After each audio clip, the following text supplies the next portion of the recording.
Okay, remember that they are changing my voice. So I'm out here in Santa Cruz. This might very well be my last time here. Proverbs 25. More Proverbs of Solomon. These are more Proverbs of Solomon compiled by the men of Hezekiah, king of Judah. It is the glory of God to conceal a matter. To search out a matter is the glory of kings. Kings who've established the throne in righteousness. Not kings of the world like the beast and his head and his horns in Revelation 17. As the heavens are high and the earth is deep, so the hearts of kings are unsearchable. Like I said, I understand people, they don't know me. Remove the dross from the silver, and the silversmith can produce a vessel. Remove wicked kings from the king's presence, and the throne will be established in righteousness.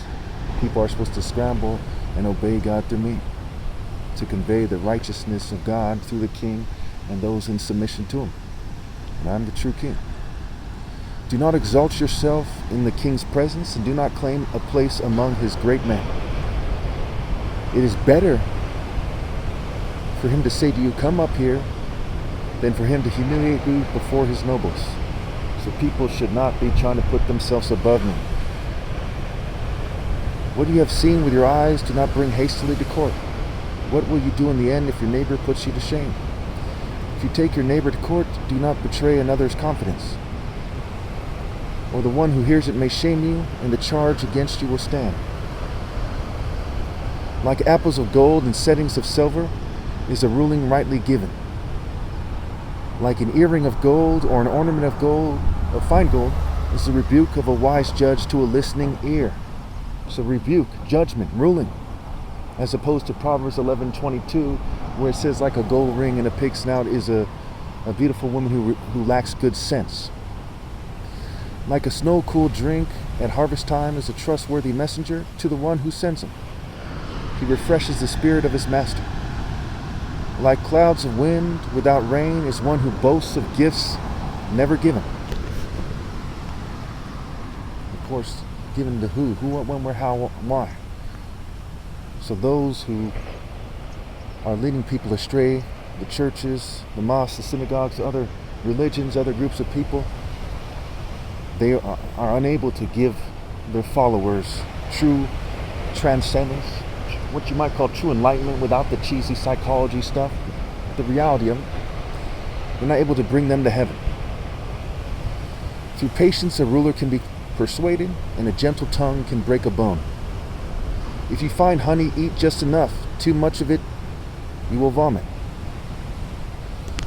Like a club or a sword or a sharp arrow is the one who gives false testimony against the neighbor. Again, I'm testifying on God's behalf while they're testifying on the devil's behalf, and sometimes they pretend, and quite often they pretend that they're doing it on God's behalf.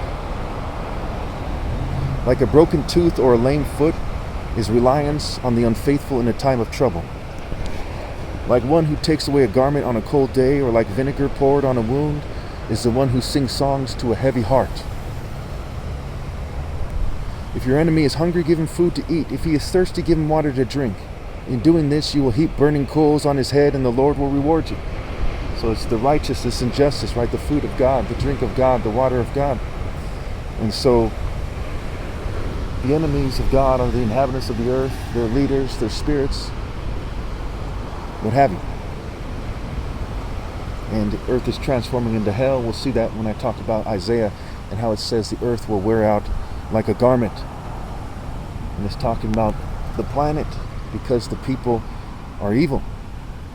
And their souls will die, and it will make the spirit of this physical planet evil. After my flesh dies, it will be complete. Okay, like a north wind that brings unexpected rain is the sly tongue which provokes a horrified look. Okay, their deception, their lies, their sly tongue, their sly actions. It's part of what makes this world hell. It transforms into hell. Our bowls like a witch's kettle. Magic spell in hell. Magic in psychology, technology, occultism, what have you. Better to live on a corner of the roof than share a house with a quarrelsome wife. Like cold water to a weary soul is good news from a distant land.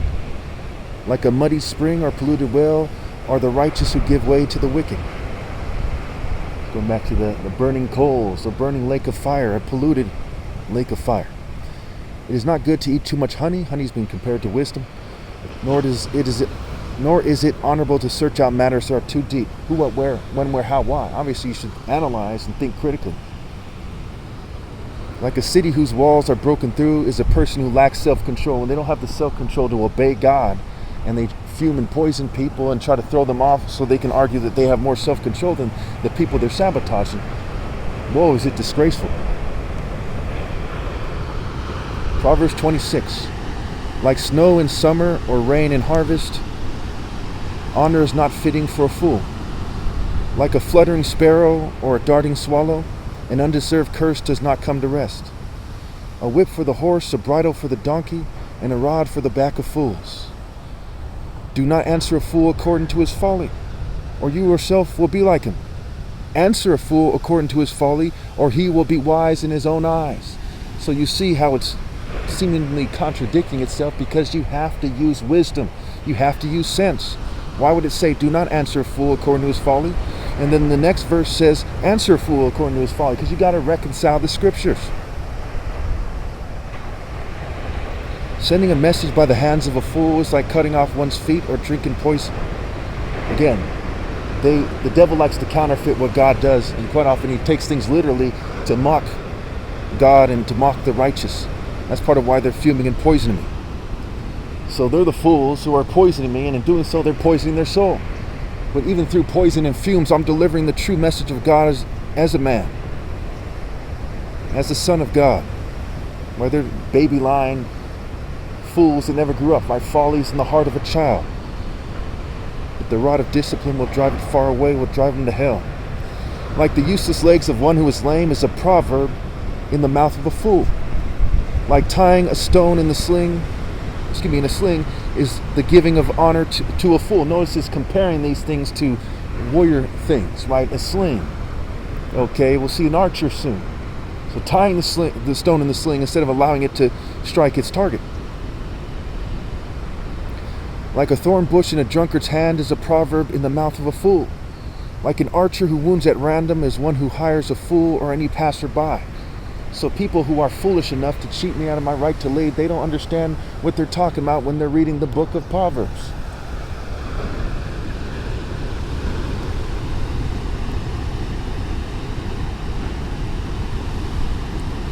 As a dog returns to his vomit, so fools repeat their folly. Do you see a person wise in their own eyes? There is more hope for a fool than for them. Unless, of course, they're also wise in God's eyes. A sluggard says, there's a lion in the road, a fierce lion roaming the streets.